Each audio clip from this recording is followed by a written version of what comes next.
For this presentation, I'm going to make a quick video regarding modifying central office trunks.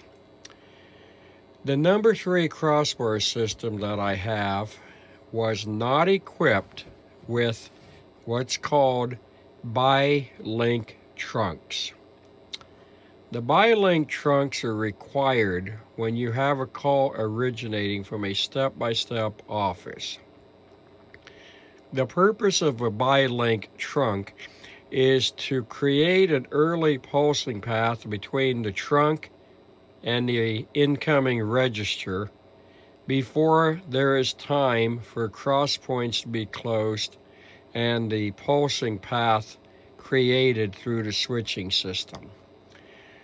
These were only needed in Stroger step-by-step or any kind of a direct control dial office, XY, AE step, North Electric CX100s, and so forth.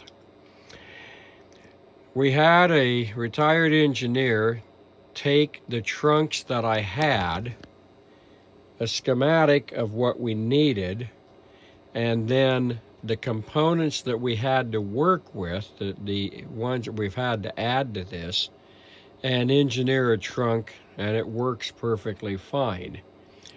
So after one of them was modified, the needed components added and so forth, then I took trunks that was set up for a different configuration and modified them so I would have multiple trunks available for incoming calls.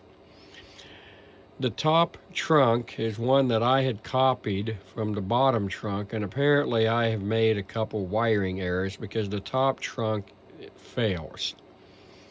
Due to the troubleshooting complexity of any crossbar system or common controlled, I can either take the schematics and spend an enormous amount of time trying to find what fails by going through all of the relay trees, or I can just simply hand trace each wire, which I believe will be quicker.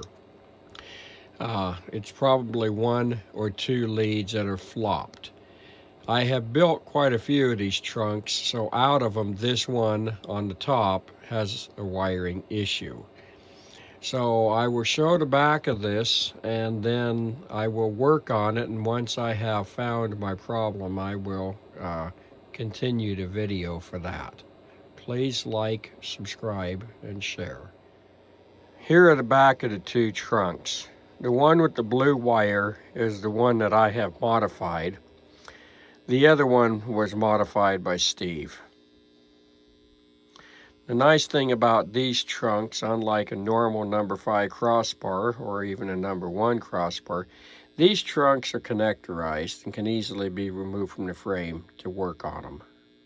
Well, after tracing out a bunch of the circuits off of the schematic and also physically tracing the wires, I did find that I made one wiring error, and I terminated the wire in the wrong post on this relay, and it would have been a critical lead according to the schematic. So I'm going to take and plug this trunk in and see if it now works before I put any more time into it. Thank you for watching.